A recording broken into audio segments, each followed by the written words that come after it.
Do you ever find yourself feeling like there are just not enough hours in the day to get everything done in your membership?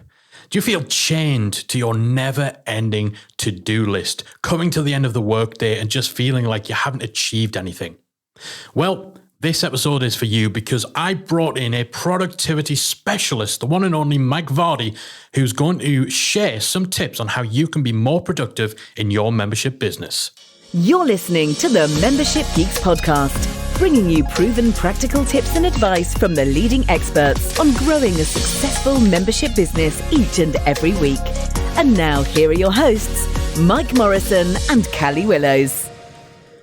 Welcome to episode 352 of the Membership Geeks podcast. I'm personally really looking forward to this episode because I am always on the hunt for ways to become more productive. Yeah, you and me both. It's a good thing that you're looking forward to the episode.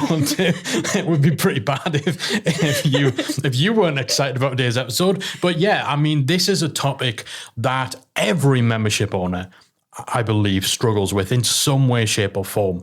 Staying organized, being productive, keeping on top of the day-to-day.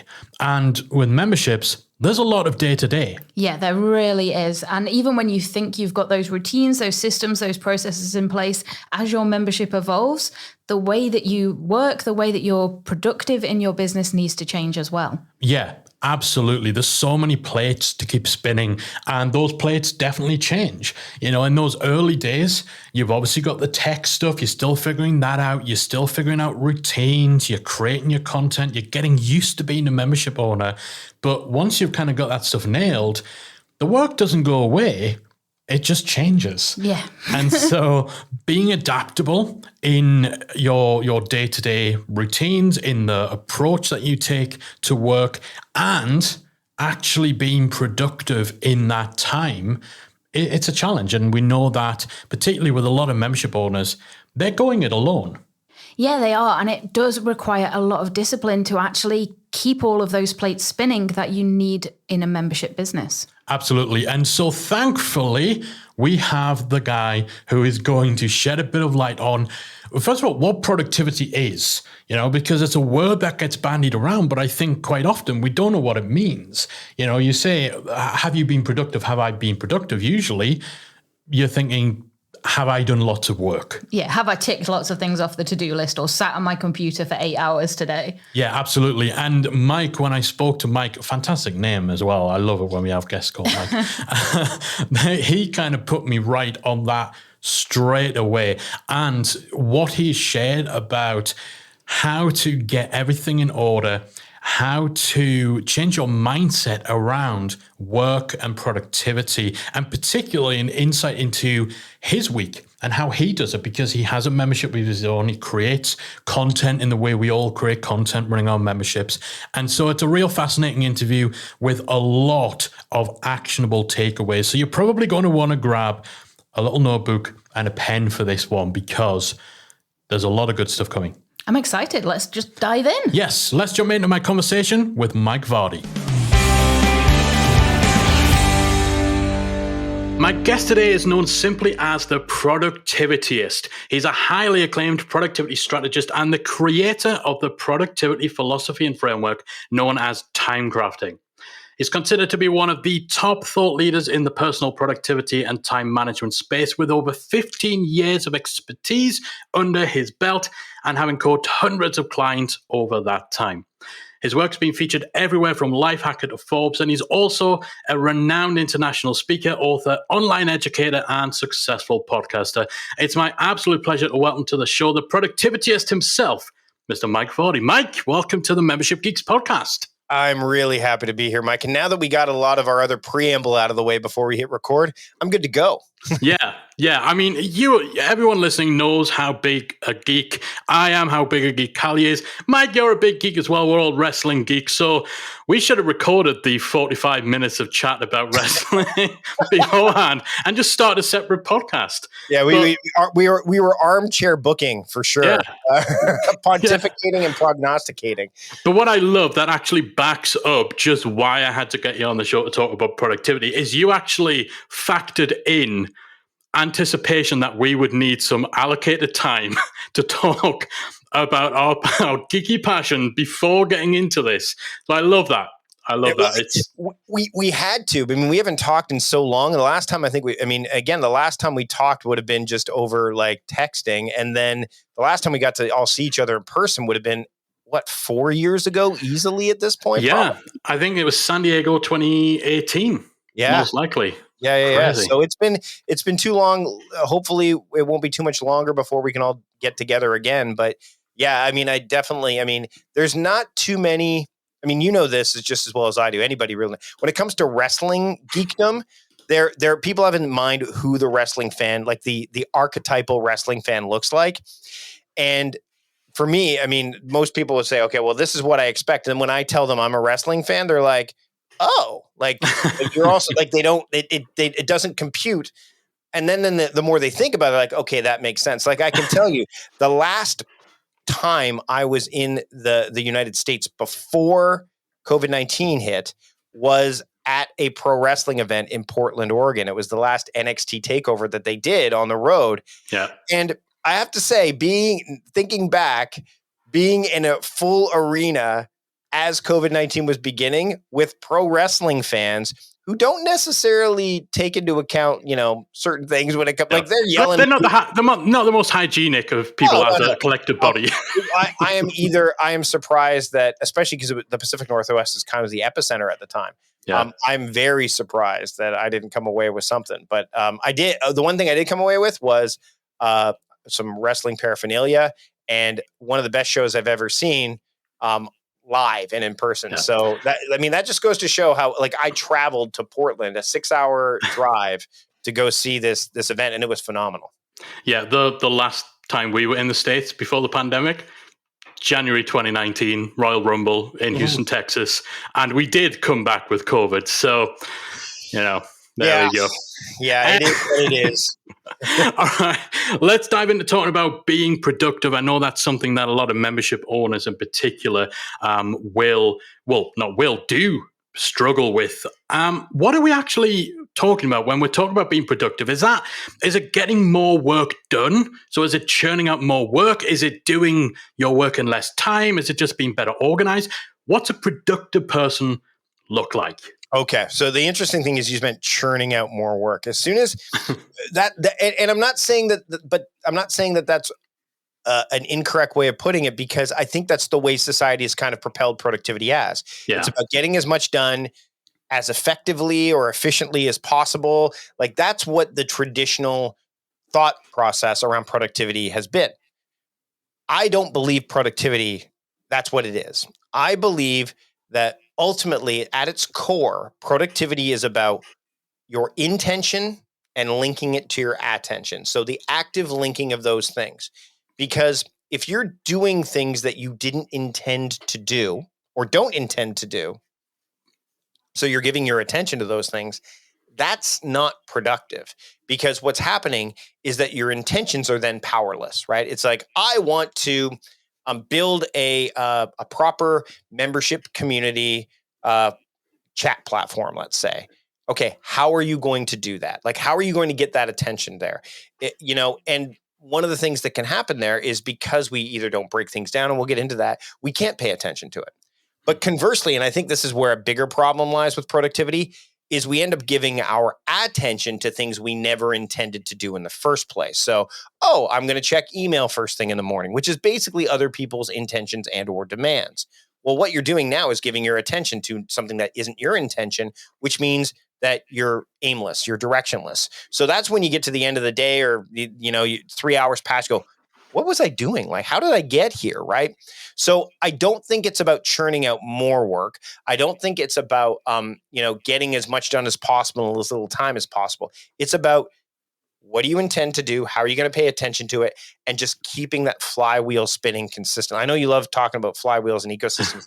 It's building that ecosystem, because if you don't, then, and that, by the way, that makes a productive day different for every single person. I was talking to somebody the other day, and they were absolutely exhausted from the week. And they said, I just wanted to go on Facebook and update some things on there and do my books, like just some really low energy stuff. And I did that throughout the course of the day. And and that was my day. And I just don't feel like I was productive. I'm like, but was that your intention to do that stuff? And they're like, yeah. I go, did that stuff need to get done? Well, yeah, eventually. Like, then that was productive. Like, I think we equate being productive. We equate doing productive with being productive. Maybe that's the best way. So we that's the equation. We need to break that. And honestly, I know we talked off the top about COVID-19, the pandemic. I think that one of the consequences or the side effects, what have you, of the pandemic is that people have slowed down a bit. Expectations have been altered. Remote work was something that was not really widely accepted, but now it's more than widely accepted. And now we're trying to figure out what the balance of that's going to be. Same thing with, communication tools and things like that. So I think that productivity has been somewhat redefined, in a grander sense to the way I like to see it be defined. But there's always going to be pushback of like, how are we? We got to get this done and get this done, and we need to start saying, do we really? Is that what we need to do? So I think that ultimately is where productivity lies, is that active linking between intention and attention. I love that perspective on it because, I do the thing where if I've worked a bit longer than I would normally work in a day, or I've ticked off more things, not just on today's to-do list, but maybe some things on Friday's to-do list, Saturday's to-do list, I've had a good productive day. And what I mean is I've got a lot of bits and pieces done, but quite often half of that isn't stuff I had any intention of doing or even necessarily needed to make a priority. I've been busy. Right. Right. And productivity. And I think that's the we can't confuse activity with productivity. Like we can't, because if you get to inbox zero is a great example of this, right? Like I got my email to zero. If you are a customer service rep that's designed to answer email, or you're doing tickets or something like that, your version of a productive day may involve getting to inbox zero. That may be a good measuring stick. But for the person that's running their own business, like me, I've got a small team. For you, for somebody who email is a part of the process, but not the whole of the process, to get your email to zero. First off, inbox zero, the term inbox zero does not mean get your email to zero. It means going into email with no questions about what you left behind. That's what that is. It's not about like, I have zero emails in my inbox. Because let's face it, you will always have emails. Emails come at you. There's so many people trying to get at you compared to you that it's hard to manage. You could spend all day there. But the point is that may not be the best measuring stick for productivity consistently. Now, if your intention is, I want to get my email taken care of today because I'm going away for the weekend and I want to make sure I go out of email with no questions, that's productive, right? Yeah. But to say that I want to get my email to zero every day, but you're not working on building that mini course, or you're not working on, communicating with the members in your community who you want to communicate in more real time, is that, or better still, you're not answering the emails from those members and letting the other ones just sit there or be okay, or put them in a place where you can deal with them later, then you might not be as productive. And we know this, and it's hard to understand that productivity can be subjective from day to day. And so we have to get comfortable with that so that we can actually start measuring it in a more balanced and even more qualitative way. So how do we actually get comfortable with it? How do we make sure that we've got our intentions clear, that we've got our attention in the right place? Because when you're running a membership, there's so many different places to spin. Every business has a lot of stuff going on. With a membership, you've got that membership community. You've got those posts to answer, the emails to answer, the tech stuff, so much stuff to be doing. It can be overwhelming, especially for membership owners who are going it alone, or they maybe just have a very small team. Where do you even start? Okay. So number one, the way overwhelm comes in, like, there's three ingredients to overwhelm, right? There's overcommitting, there's overchoice, and there's overload, right? So if you have two of those three, you're in trouble. Like, one, you can kind of mitigate, right? Like overcommitting, you say no to more stuff. Like, I'm not going to do that. I'm not going to do that. Overload, okay, I've got too many things. How do I break them down so that they can feel more manageable, right? And then overchoice, I've got so many options. I need to filter this so that I'm looking at things through a better lens. I think the problem is a lot of people look at their to-do lists, and the biggest thing is that they overestimate what they can do in a day, and they underestimate what they can do in a week, in a month, in a year. And we have this adage of live as if tomorrow is not guaranteed.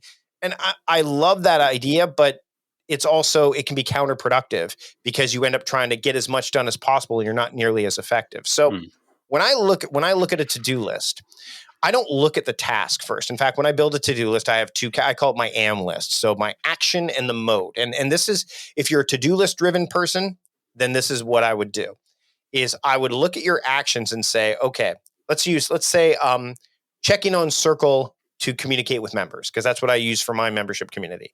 So that I don't look at that. I don't look at check-in on Circle. Instead, I look at the mode. I'm like, okay, how do I feel right now? How much time do I have right now? How much energy do I have? Where am I right now? Like, what's today's theme, right? Okay, so today, as we're recording this, today's theme is triage. So anything that I've labeled as triage, my attention goes there. Okay, it's Thursday's triage day. Let me look at all the triage tasks that I have. I'm not going, let me look at all the tasks. Let me look at all the tasks that I've classified or associated with the word or the theme triage and work that way. And then I'm being intentional, right? But let's say, well, you know this, we've talked about this before. I'm not a morning person, right? So I'm also going to say, it's 9 a.m. I'm kind of tired. Okay. So what low energy triage tasks do I have today? So all of a sudden that list went from here are all the triage tasks to here are all the low energy triage tasks. And then I work through those. And that's just me knowing my body clock, right? Then in the afternoon, I'm like, oh, here's all the high energy ones. If you're going between meetings, and we actually just talked about this, I have another meeting after our conversation. If I have a 30-minute window between this meeting and the next one, I'm not going to go, let me check email. Let me check Facebook. I'm going to go, let me look at all my 5-minute tasks. Let me bang those out. And by the way, I'm not looking at the day. I'm not going, well, what are all my triage tasks? I'm like, I don't care. I don't need to know that because I don't want to overthink it. I only have 30 minutes. Let's see how many 5-minute tasks I can get done. The details of the task are secondary, right? Because the brain doesn't want, if you start looking at the to-do list in a sequential order or in that list of details, your brain goes, oh my God, I have so much to do. I have so much. How am I going to know when to do that? What am I going to do? Whereas if you're like, I'm tired, let me see all my low energy tasks. Oh, I went from 83 things or 33 things or 12 things down to 2. Let me do one of those 2 things. So that's working. I call this mode-based work or mode-based living is you look at your mode category and it doesn't take much to do. You can do this on paper. If you're using an app, you just use the tagging feature or the labeling feature to give yourselves that. And then what you can do is not only do you get to work in that, the way humans are designed to work, where am I right now? I'm at my desk. What can I do when I'm at my desk? Or I'm going into, there's certain things I can do on my computer, but there's certain things I can do on my phone. Let me take a look at what I can do when I'm on my phone. Let me look at what I can do when I'm traveling, things like that. That's how the brain works. Going to the kitchen. You're not going, well, what can I do in the kitchen? Like your brain does not, you don't think that. Your brain just knows, hey, there's where the fridge is. This is where we eat, right? And I often use real world examples in this case, Mike. So I'm like, can you do your dishes in the bathroom? Absolutely, you could. In fact, there's probably more places to do your dishes in the bathroom than there are in the kitchen. That's a really good point.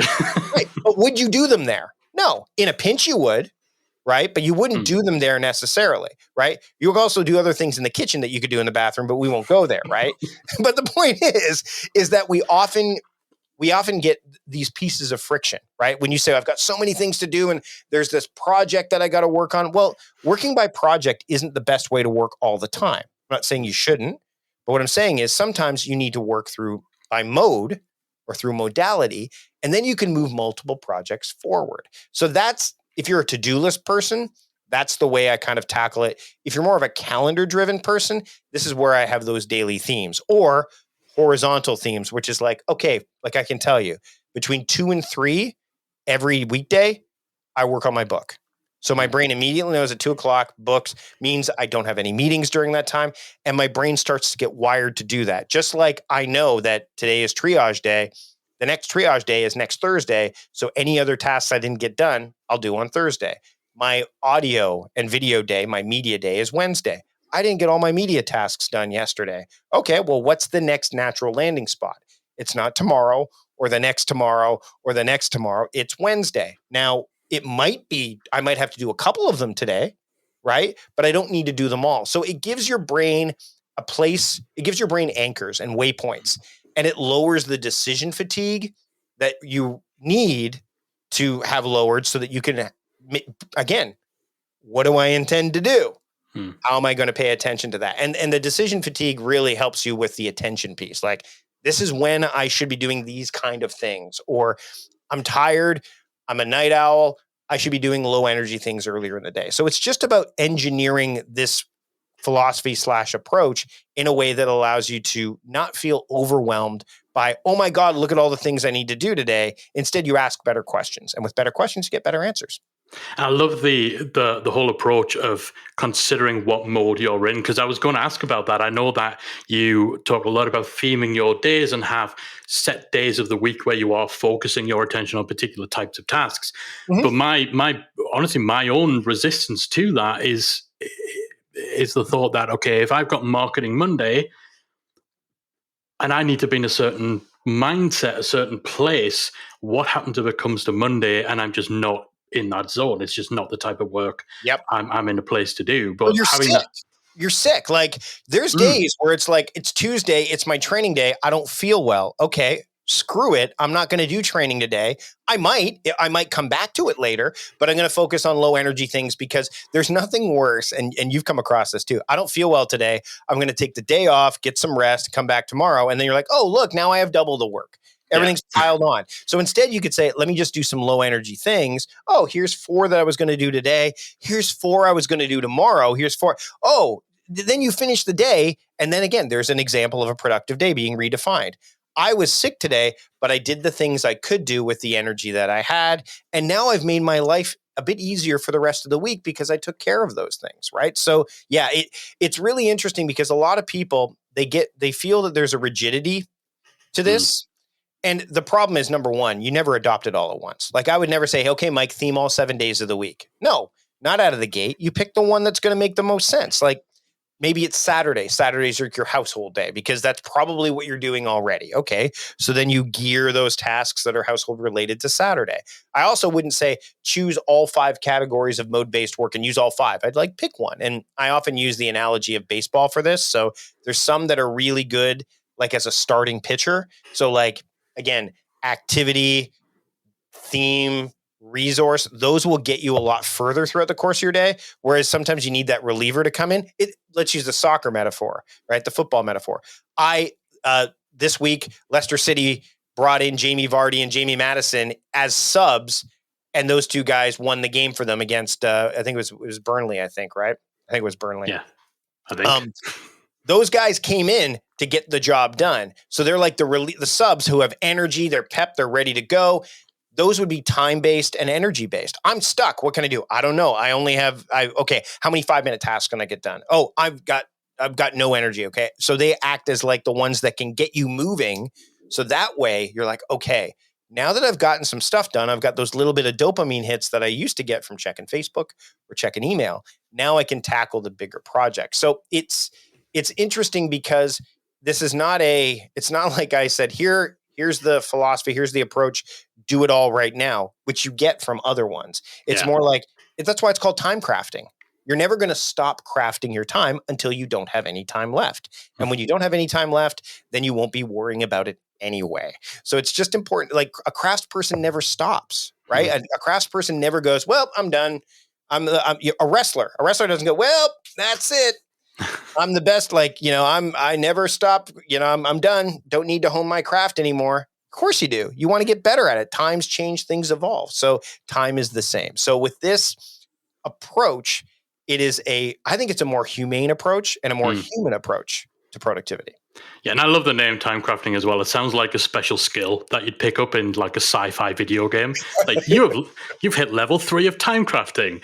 That's going to be your next project, the actual time crafting video game. Well, hey, I should. Brandon Sanderson just made $23 million Canadian so far on his Kickstarter campaign, and he's a sci-fi author. Maybe I'll add that to my list. Do it. Put that up. It's crazy. Anyway. So for someone who is just in a place where right now they're living from their inbox, their to-do list is a mile long with no organization, that approach of just getting started with theming one day and easing into it, that's really what they should be looking at doing. Is there anything in particular in that process that they can do to make adapting to having that first themed day in place and building the habit of that? Because it's got to be a case of just developing that muscle, developing that habit of sticking to it. So I think the biggest thing, number one, is if your to-do list is a mile long, you may want to start with mode-based work first anyway, because it's going to lower the amount of tasks. But theme-based modes is the final category of mode-based work. So, and I'll share a PDF with you and your so people can get access to that, so they can see what the 5 categories are. But I think the biggest thing to keep in mind when you're thinking about this is if you're looking at theming a day of the week, think about it in terms of like a logic puzzle, like those old school logic puzzles where it's like, Mike, Phil, Mary, and Jane went to the grocery store and bought apples, oranges, blueberries, and bananas. And then there's a series of clues that tells you who bought what by process of elimination. You kind of have to do that with daily theming as well, even monthly theming to that regard as well. You got to work backwards from your certainties. So for example, when I built my daily themes, I said, let's use the media example. I know I make a podcast. I know I do videos. I want to make sure I do it. What do I need to make that happen? Well, I need quiet, right? I don't want to be telling my family to keep it down.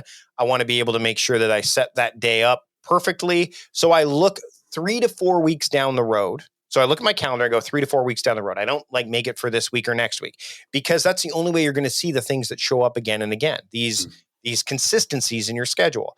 So if you have if you have meetings on Mondays and Tuesdays, probably not a good day for me to do, or you to do podcasting, because then you're always going to know that that's there. Now, I mean, again, for me, I'm like, okay, when are my kids home from school? Well, they're home on Saturday and Sunday. So is my wife. I'm not going to work on media those days. Now that might seem like, okay, well, Mike, of course you're a father. Why would you do work on the weekends? It's still important to do this. It's also why I have things on my to-do list like call my mom.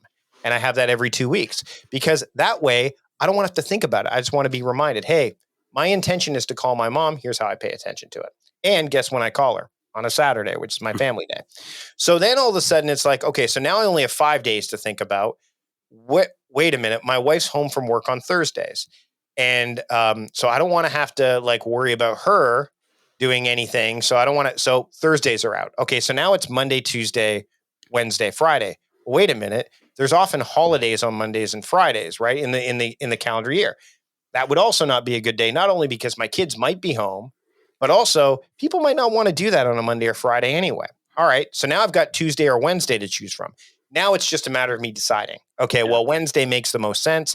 And then when you've done that, like for media, what I did was I blocked out every other day for no one can book podcast interviews with me on Wednesdays at all, or on any other day but Wednesdays rather. Yeah. So I have a window, and that's what you do. And you start with one, and then you watch, and then you make it consistent. And the thing about a daily theme is it should be, I call these static themes. Daily themes are an example of a static theme, because you want to make it consistent week over week over week. And you also want to make it universal as well. So for example, I call it Media Day because I will do things on, and actually Wednesday works out better now that I think about it, Mike, because AEW Dynamite's on Wednesday. So but Wednesday is when I will do things like, hey, do you want to go watch a movie? Hey, let's listen to this.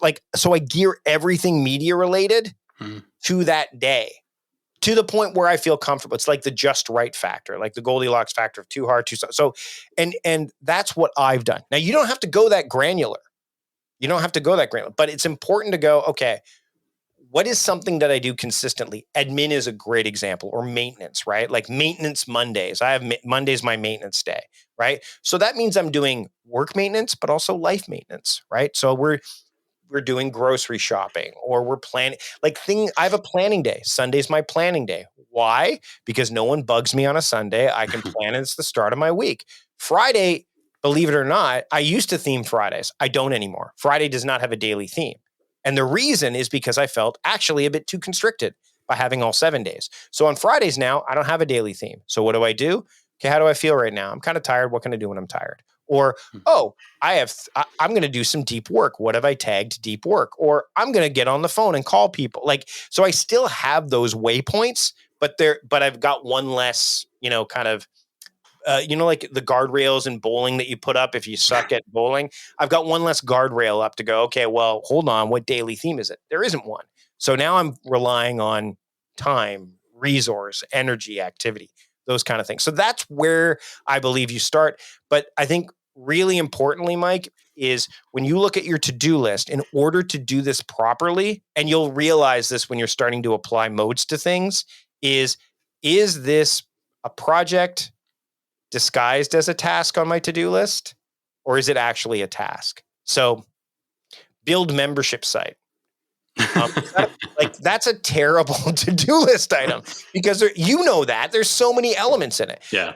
But what's great is, again, you get to decide how far you need to break that down. You've built several. It's not like you need to break it down to the smallest possible step. You might want to. Surgeons do that all the time. Airline pilots do that all the time. You're going to want to break it down as small as you need to. But for somebody who's never done it, it may be a lot more steps. I mean, you've built checklists and you've shown like, here are all the steps. But if you built several of them, you can sometimes combine them. It's like doing laundry. When you're doing laundry, do laundry is probably a terrible task for you if you've got a family of 6. Because your brain's going to go, I can't get all that laundry done today. But if you say, do my laundry, oh, well, I could do that. Or do towels or so laundry is a project. Grocery shopping's a project. Heck, driving is a car is a project when you first start. My daughter just started driving. But the more comfortable you get, the less you necessarily have to break it down. And when you get comfortable with breaking these things down and then you miss something down the line, you realize, oh, that was the just right. I should have had that one step in there. This is now the template that I should follow when I'm doing this practice, which is a project again and again and again. So you have to watch for projects that are disguised as tasks on your to-do list, because that's where you're going to get stuck. You can go, oh, I can't do that. I can't do that. I can't do that. And then all of a sudden you're like, well, what am I going to do? I know email will tell me what to do. Right. Yeah. So there you go. See, I'm very guilty of that kind of broad brush task within my to-do list. I do have, I've got the mega specific ones, some ones that you put on there that it's going to take you literally 30 seconds and it'll take you longer to type the task out, but you just want that dopamine hit of ticking it off. But that's fine. That's beautiful. That's beautiful. But precision matters. Precision really does, because with more precision, you get more quality, right? And again, but the best part is you get to decide that. Like most people don't, like if I wrote down write book in my to-do list, which I did a few times, I'm like, what's wrong with me? Like, and then I wrote like write 500 words for book, but that's also problematic because what if I get into a flow? Oh no, I got to stop now, right? I've got so many other things to do. So then I went with, I watched Donald Miller talk about writing a book. He goes, you need to write for at least 90 minutes to 2 hours per day. So I have a task on my to-do list that says write book for, and it's like 60 minutes. Yeah. Now my brain, and that's why modes work, because I'm looking, what can I do in 60 minutes? Oh, I have an hour. What's this? Oh, I'm going to write my book. Right. So you start with the mode and then you go back to the action, as opposed to going, because the action's not, it's the way our brains think about things, Mike. It's not like we sit and go, okay, what are the order of the things I need to do? That's not the way in fact, if you write things down in that order, you're like, why is it taking me so long to write down my to-do list? Because you're trying to edit it when you just should be capturing it. Let the modes kind of guide you. Or again, hey, what's related to a project? This is another great way to do it, is if you have a project, break it down and do its smallest particles that you need it to be in, and then apply modes to it. And then you're like, oh, well, here are some quick 5-minute things. And then when you ask yourself at the end of the day, how did I do with that project? Oh, I did like 3 things for it. Okay, I can check off that I worked on the project today. So there's ways to kind of break through those biases and trick your brains, especially the primitive part that just wants to like survive, so that the part that's really a higher reasoning can thrive. And I like that thing, the example of writing the book as well, and actually turning the task into something that is spend X amount of time on the book, as opposed to this quantity of book, this quantity of writing. So for a membership owner, you could have a task on your to-do list, which is spend time in the community. I've literally had that on my list, but it just says spend time in the community. It doesn't say how much time, it doesn't say doing what. You might think, okay, well, answer 10 posts or, reply to 5 new member introductions. But if there's not that many new member introductions, or if there's 25, then what do you do? So I like the idea of actually 60 minutes in the community, whatever that may entail. And that's where you could horizontal theme it if you want. And people ask, like, well, what's the difference between horizontal theming and time blocking? Difference between horizontal theming and time blocking is it's consecutive. So from 2 to 3 every day, I work on writing. So my brain is wired to do that. But the other thing is that it's a little bit broader, right? So the problem with time blocking for some people is they go, I'm going to work on Sam Cart's stuff during this time period. But what if Sam Cart's down? Yeah. Then what do you do? Right. But if you were to work on sales page or sales pages, it gives you a bit more flexibility. Right. And the other difference between time blocking and which again, I'm not against, is that it tends to be in different spaces throughout your calendar week as opposed to a consistent time. So for me, I will time block some stuff, but not very often. I prefer the theming because my brain goes, oh, it's 2:00. Plus, it makes it easier to do things like set up my Apple devices so that at 2:00 every day, it goes into focus mode and things like that. It reduces friction. And that's really all we're trying to do here is reduce friction and increase flow. All right. So you mentioned some of the themes that you have, the maintenance Monday, and you have days for the media, some of the modes that you use. Can you dig into that a little bit more and just give us an example? What's your typical week look like in terms of the daily themes, and what are your modes? What are the different modes? So I start my week on a Sunday. So Sunday is my planning day. So I actually have this is an example of a time block. Actually, I have what we call a weekly working session with my friend Russell, also a pro wrestling fan, from 9:30 to 12:30 my time, and we go to a coffee shop and we sit there and we work. Now, normally I do planning at that time, but lately I've been trying to make it so that I'm actually doing writing during that time. But that's why I call it a weekly working session. If I call it a weekly planning session, then I'd be a bit more pigeonholed. But what happens is when I finish that time block, my brain goes, okay, well, now what? Well, wait, it's Sunday. Sunday's planning day. And then I go into planning, whether it's family stuff, whatever, right? Monday is my maintenance day, like I say. So it's all related to maintenance stuff. Tuesday is my training day. That's when I do client coaching, but I also go into the membership community and offer some training advice. I'll maybe share a couple posts and things like that. So I'm trying to incorporate adding more of my daily themed tasks into my membership community. So on Sunday, I'll say, hey, here's a planning tip for you. Monday, hey, here's some like I'll go into the community and do some maintenance in the community, right?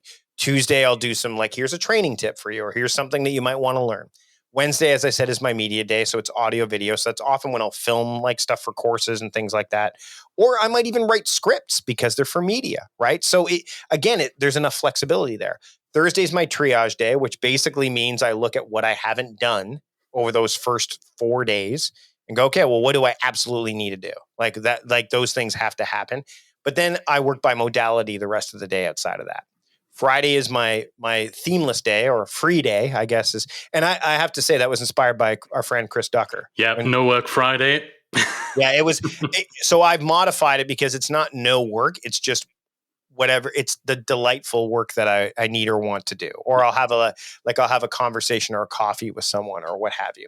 Saturday is my family day. And actually, what's interesting is Saturday and Sunday can alternate depending on the weather. And that's based on my wife and I discussing it. So you know how the weather can be in England. Same thing here, right? Especially from November to May, if it's a sunny day on a Sunday, but Saturday's rainy, I'll flip it. So Saturday will be planning and Sunday will be family. And what's nice about that is all I do is I don't look at due dates in my to-do list. I look at the modes. Oh, it's planning day.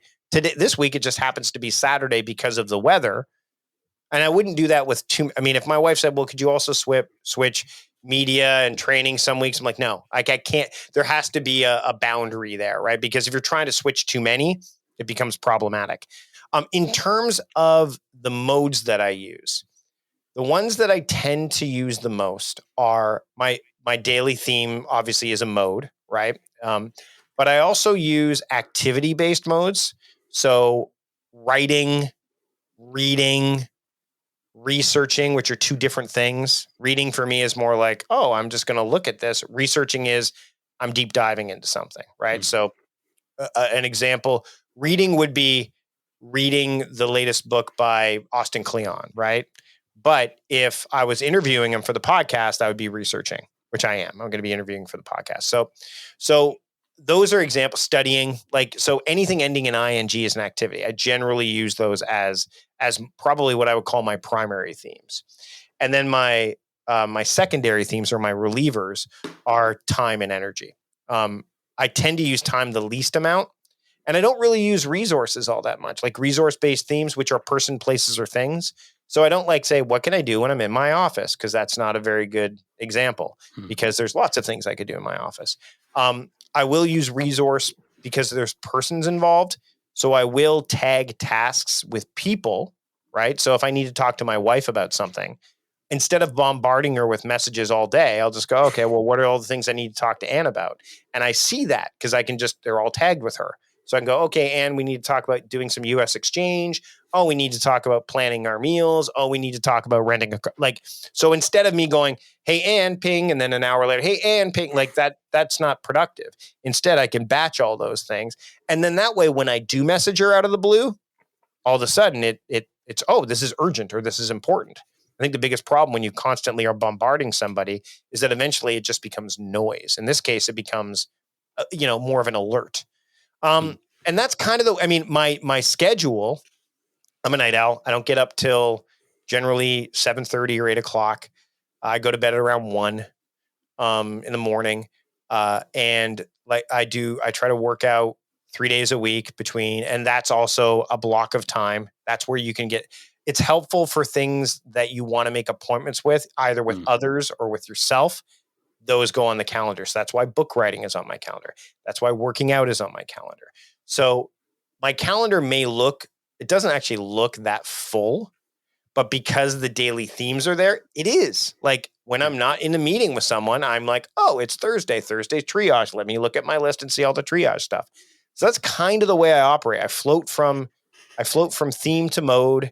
And then when I mentioned monthly theming as well, if I look at, this is how it kind of filters even further, Mike, is, for example, this month's personal and professional theme is relationships, right? So if I'm looking at my day today and I'm like, okay, I'm done all my triage tasks, what should I do now? Okay, well, I only have 5 minutes. Let me do some 5-minute tasks. Or, well, what's the monthly theme? Oh, it's relationships. Let's look at all the things that I've tagged with relationships, or let's look at all the people. So I'm giving myself direction. And a friend of mine said this, which I loved, is he said, perfection is a direction. And I kind of like that. You can't ever really get there, nor would you want to. But when I read books like The Score Will Take Care of Itself by Bill Walsh, who says he strives for perfection but hits excellence. When I worked at Costco, which I worked at for over a decade, Jim Sinegal said perfection is stupid. It's stupid. The pursuit of perfection is stupid. What we want is to strive for excellence. But I like this idea of perfection as a direction because it allows us to leverage any kind of perfectionist tendencies that we have to go, well, I know I'm never going to get there, but it's going to point me in the right direction. And literally right over here, we were having a beer and he said that. I'm like, Jeff, I'm going to steal that from you. My buddy, Jeff Kelly, I said, I'm going to steal that because to me, it's just a good reminder that you're never going to get to perfect. And that's just it. I hear people and see people go, what's the perfect week? What's the perfect day? You're never going to get that. Yeah. Ideal, probably. And hopefully you strive for that. But if you keep in mind that perfection is a direction, then I can say to myself, okay, today's triage day. I'm kind of tired. What can I do when I'm tired? I'm still moving things in the right direction. And that's, I think, what's key. And I love that as well, because, one of the things I was going to ask is, if you have this tightly configured week and everything's got its place and this, that, and the other, then how do you avoid it all getting blown up by that thing that will inevitably come along that takes priority over everything else? But actually, it sounds like the whole approach, there's a lot of slack built into it. And if things don't go as planned, that's not the end of the world. It's no big deal. I have a destination for those things too. So if I don't get the show notes for the podcast 2 weeks down the road done, I don't go, well, when am I going to do it? My brain goes, well, it should be a Wednesday. It should be. It's not necessarily going to be. If I want to do the show notes for next week, it'll probably have to be Thursday or Friday, right? Because otherwise they won't get done. But if because the podcast gets released on Wednesday. So you have places for these things to go instead of, because that's the thing. It's like, I'll do it tomorrow. And then tomorrow it just expands and expands and expands. But if you have a default, oh, well, this is where, oh, I have more maintenance to do. Can this wait? Yeah, I can wait. And that's why I have horizontal themes, because if I don't write every day, you know what I don't do? Write. Like I don't write, like, because writing is part of what I do, right? So, and if I was a YouTuber, you know what I would do? Film every day. And you know why I also set aside time every day? It's connect with members in Time Crafting Trust. Now I don't have a horizontal theme for that because I have members all over the place. See, that's another thing too, is I'm more, when you start to approach it this way, you realize you're still getting the right things done, but you get to be more mindful and thoughtful about it. You go, okay, well, wait a minute. Like I have members in the UK. I don't want to be jumping on at 3 p.m. because they're not there.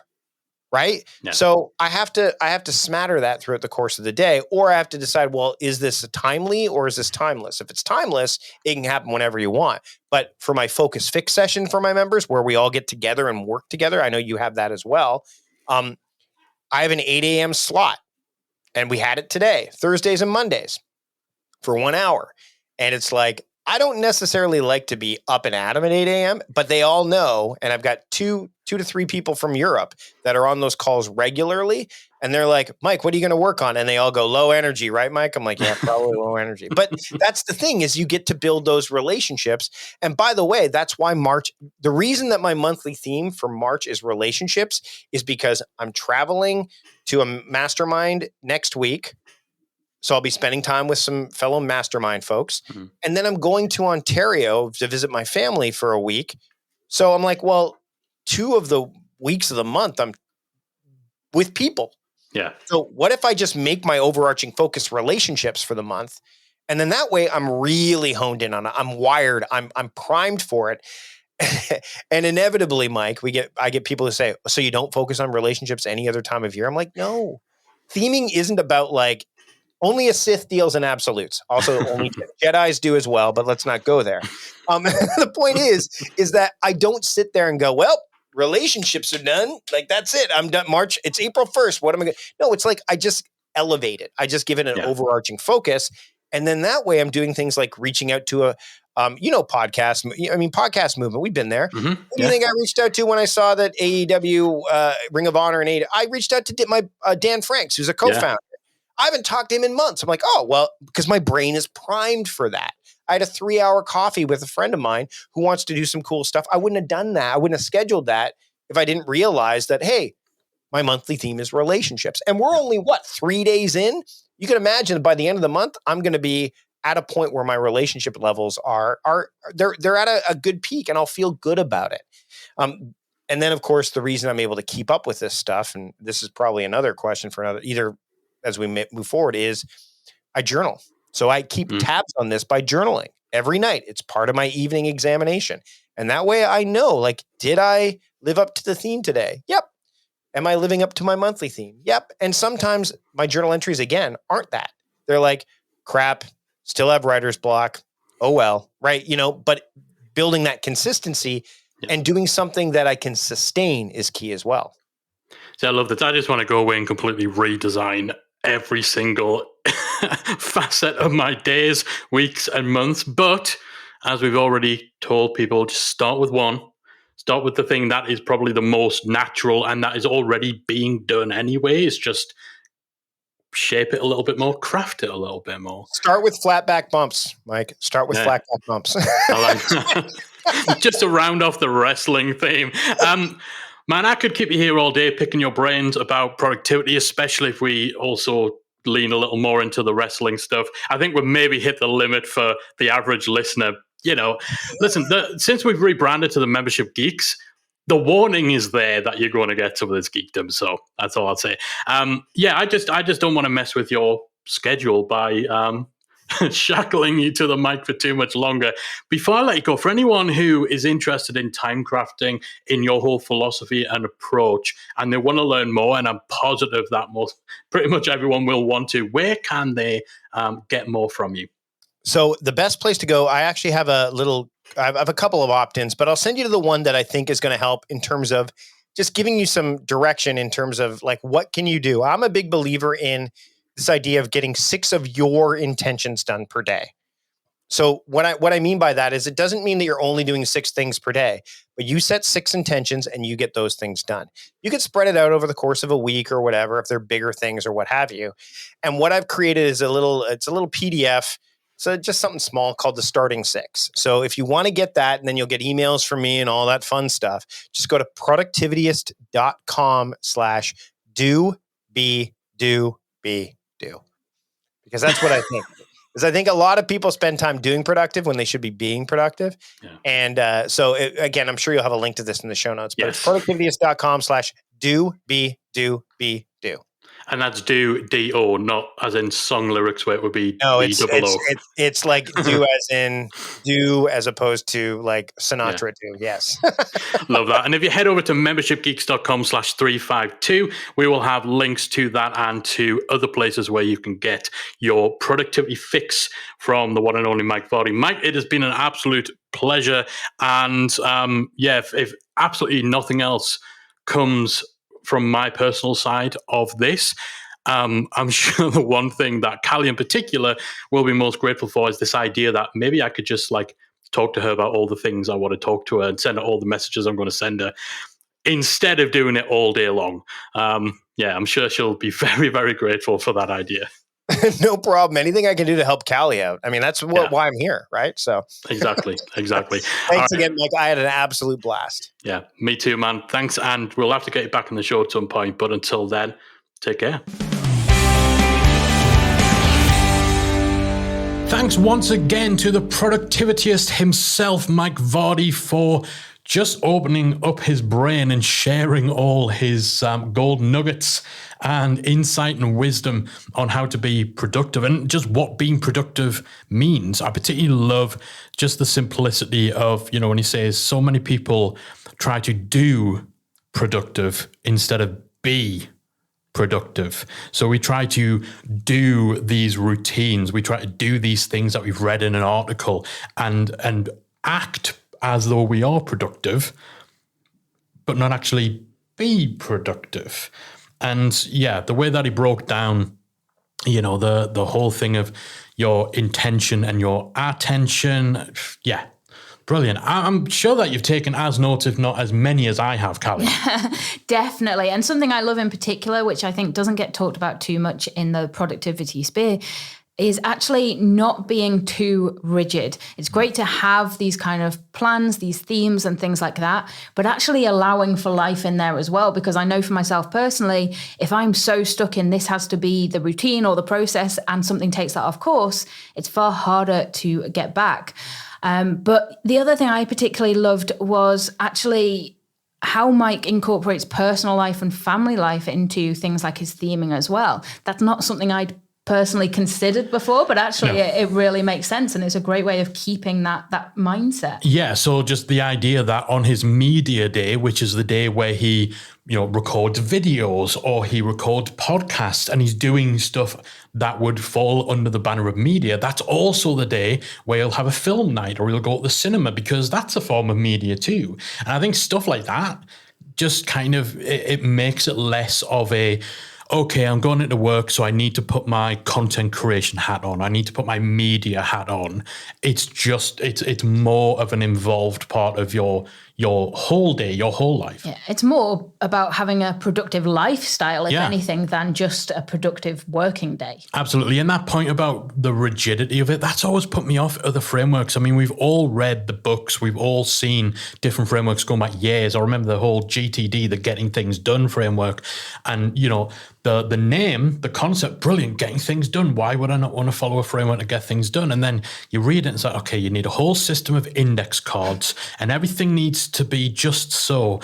And the task of putting everything in place to become productive becomes such a big project in itself. You're like, but I'm not productive enough yet to find the time to put the things in place to be productive. So Mike completely flips that on its head. And I'm sure just like we are, you are raring to go and start implementing some of the tips that Mike has given. And remember, he has put together a fantastic resource, the Starting 6 worksheet, to help you kind of ease into that and just start building that initial habits and that initial routine that you can then scale up and start crafting your time. I love that name as well. I mentioned it, Mike, but the name time crafting. Yeah, it's very sci-fi. It is very video game nerd. Apologies for the excessive wrestling references during the show, but you know, now we're the Membership Geeks. It does what it says on the tin. You know what you're getting now. You can't complain. Yeah.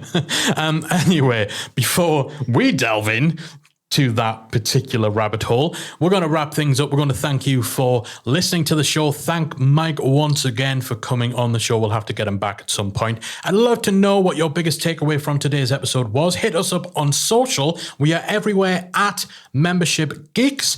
If you're in our free Facebook group, let us know your thoughts in there. If you're not in the group, why not? There's 19,000 membership owners in there now, and it's a free Facebook group. If you head to Talk Memberships, it'll redirect you to the right place on Facebook. Come join the conversation and let us know what you thought about today's episode and the productivity tips shared by Mike Vardy. That is it from us. We'll be back again next week with another installment of the Membership Geeks podcast. Take care, folks. If you enjoyed this week's episode of the Membership Geeks podcast, we invite you to check out membershipacademy.com. Membership Academy is the original membership about memberships, and it's the essential resource for anyone at any stage of starting, growing, and running a successful online membership business. Whether you're still trying to figure out what your idea is going to be and you need some help making it a reality, or whether your website is already up and running and you're looking for ways to grow and attract new members, then Membership Academy can help you to get to the next level. Not only do you get access to our step-by-step membership roadmap, our extensive training library, and exclusive member-only discount and tools, you'll also become part of our supportive, active community of membership owners that will help you along the way in your journey with feedback, encouragement, and advice. All of this and more make Membership Academy the #1 place to be for anyone looking to start, manage, and grow a successful membership business. Check it out and join the community at membershipacademy.com.